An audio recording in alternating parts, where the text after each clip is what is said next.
Assalamualaikum semuanya.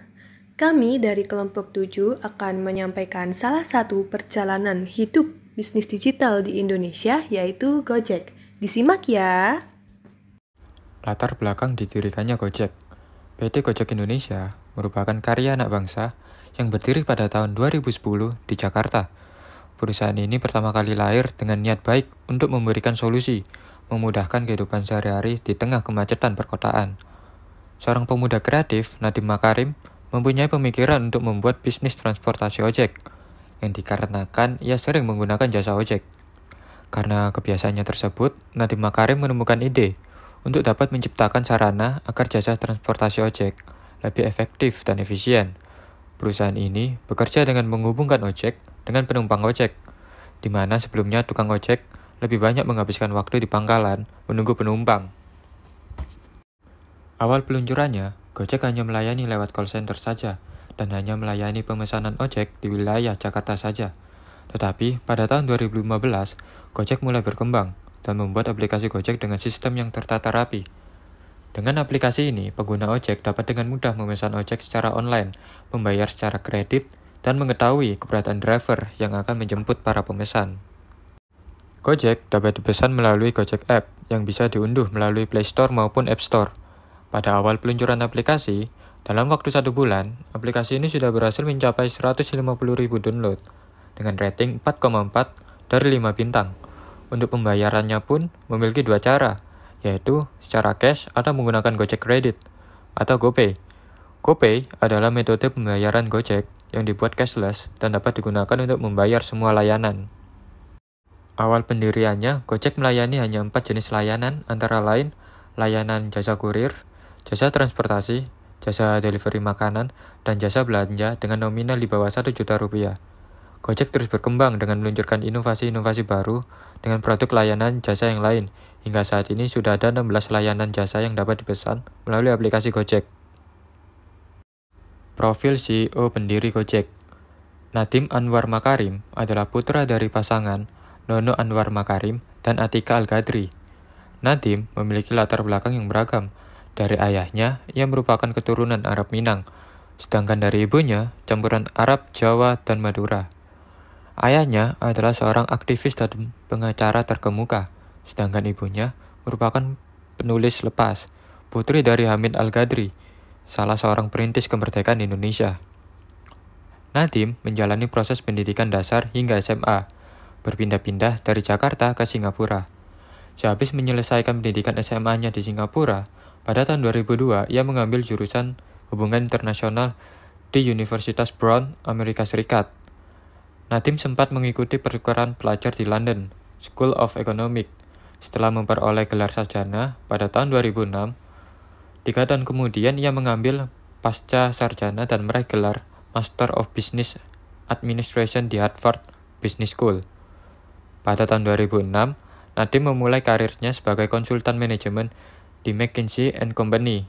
Setelah memperoleh gelar MBA, ia terjun sebagai pengusaha dengan mendirikan Zalora Indonesia. Di perusahaan tersebut, ia juga menjabat sebagai managing editor. Setelah keluar dari Zalora, ia kemudian menjabat sebagai Chief Innovation Officer atau CEO Kartuku, sebelum akhirnya fokus mengembangkan Gojek yang telah ia rintis sejak tahun 2011. Pencapaian Gojek.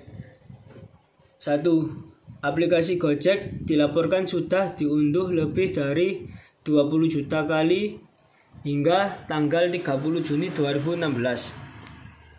Aplikasi itu sendiri pertama di-launching bulan Januari 2015 dan sudah mendapatkan jutaan orderan hanya dalam beberapa bulan saja.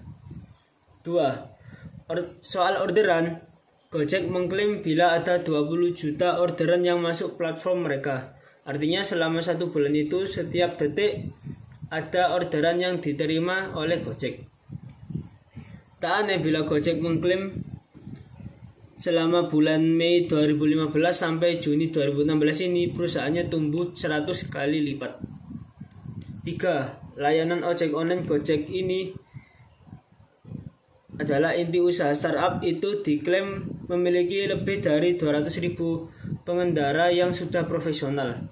Hal ini menjadikan Gojek sebagai penyedia layanan ojek online terbesar di Indonesia.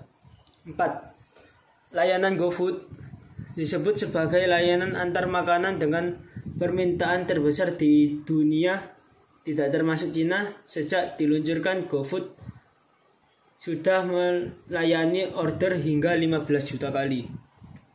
Layanan GoPay dikatakan sebagai solusi dompet digital atau e-wallet dengan pertumbuhan tercepat di Indonesia. Layanan yang pertama lahir bulan April 2016, lalu ini memang dianggap memudahkan pengguna dikarenakan bisa digunakan untuk melakukan pembayaran untuk semua layanan Gojek.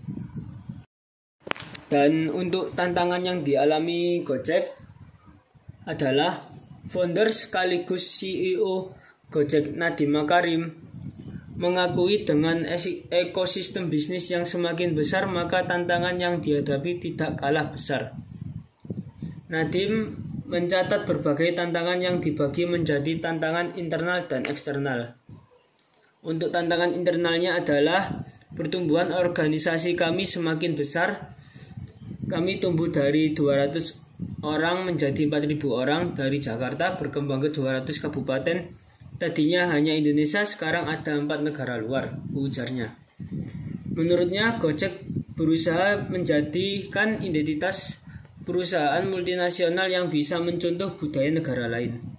Memastikan walaupun kita besar, namun budaya dampak sosial kita tidak pernah luntur, jelasnya. Tantangan internal lainnya adalah mencari pegawai berkualitas kelas dunia. Hal ini keharusan karena platform Gojek semakin besar dan kompleks. 30 juta orang per bulan yang menggunakan aplikasi dan pertumbuhannya makin cepat. Kita masuk ke payment system sehingga tanggung jawab semakin besar, ujarnya. Adapun untuk tantangan eksternal, Nadiem menyoroti masalah kesinambungan dalam kompetisi yang sengit, baik dari melayani mitra driver hingga orderan dalam lingkup persaingan sehat. Jumlah kerjaan yang kami ciptakan besar, jadi harus berkesinambungan, jelasnya.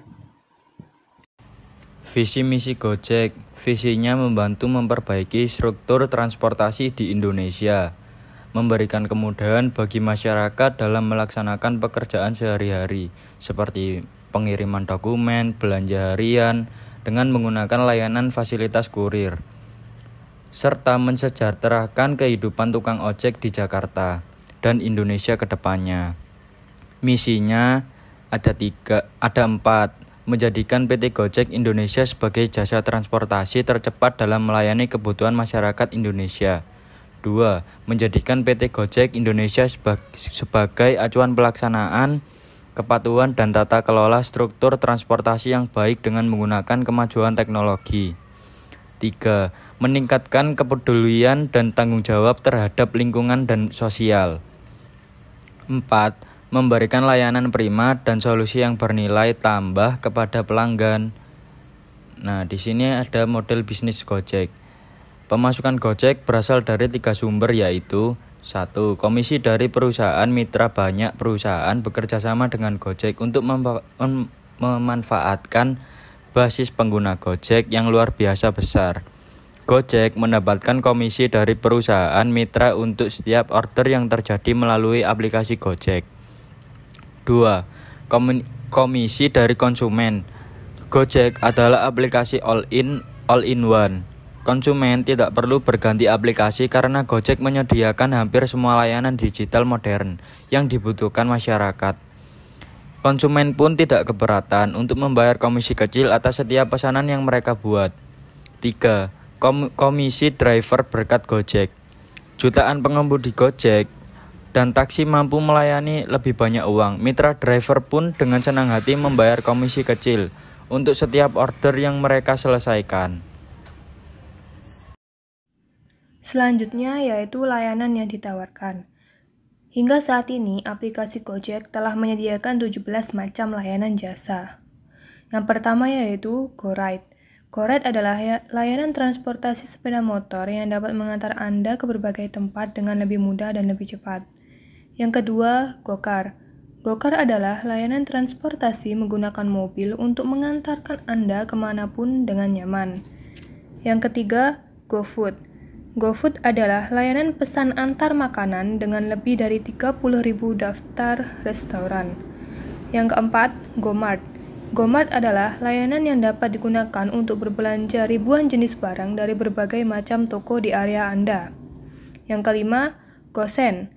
GoSend adalah layanan kurir instan yang dapat digunakan untuk mengirim surat dan barang dalam waktu 60 menit. Yang keenam, GoBox. GoBox adalah layanan pindah barang ukuran besar menggunakan truk atau mobil bak. Yang ketujuh, GoTix.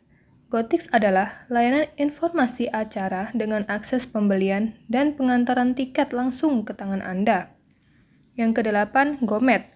GoMed merupakan hasil kolaborasi antara Gojek dengan Halodoc. GoMed tidak menyediakan produk apapun, melainkan menghubungkan pengguna dengan lebih dari 1.000 apotek di Jabodetabek, Bandung, dan Surabaya. Yang kesembilan, GoMessage. GoMessage adalah layanan jasa pijat kesehatan profesional langsung ke rumah Anda. Yang kesepuluh, GoClean. GoClean adalah layanan jasa kebersihan profesional untuk membersihkan kamar kos, rumah, dan kantor Anda. Yang ke-11, GoGlam. GoGlam adalah layanan jasa perawatan kecantikan untuk manicure, pedicure, cream bath, waxing, dan lainnya langsung ke rumah Anda. Yang ke-12, GoAuto. GoAuto adalah layanan perawatan cuci, servis, dan layanan darurat untuk kendaraan baik mobil maupun motor kapanpun dan dimanapun. Yang ke-13, GoBusway. GoBusway adalah layanan untuk memonitor jadwal layanan bus Transjakarta dan memesan GoRide untuk mengantar Anda ke sana. Yang ke-14, GoPulsa. GoPulsa merupakan layanan untuk membeli pulsa atau internet dengan sistem pembayaran menggunakan saldo GoPay. Yang ke-15, GoBills. GoBills merupakan layanan pembayaran tagihan seperti tagihan listrik, membeli token listrik, hingga BPJS dengan sistem pembayaran menggunakan saldo GoPay. Yang ke-16, GoPoints. GoPoints adalah program loyalty dari Gojek khusus untuk pengguna GoPay. Setiap transaksi menggunakan GoPay akan mendapatkan 1 token. Yang ke-17, GoPay. GoPay adalah layanan dompet virtual untuk memudahkan transaksi di dalam aplikasi Gojek. Nah, jadi itu tadi merupakan perjalanan hidup Gojek hingga bisa seperti sekarang. Jadi pada tahu kan?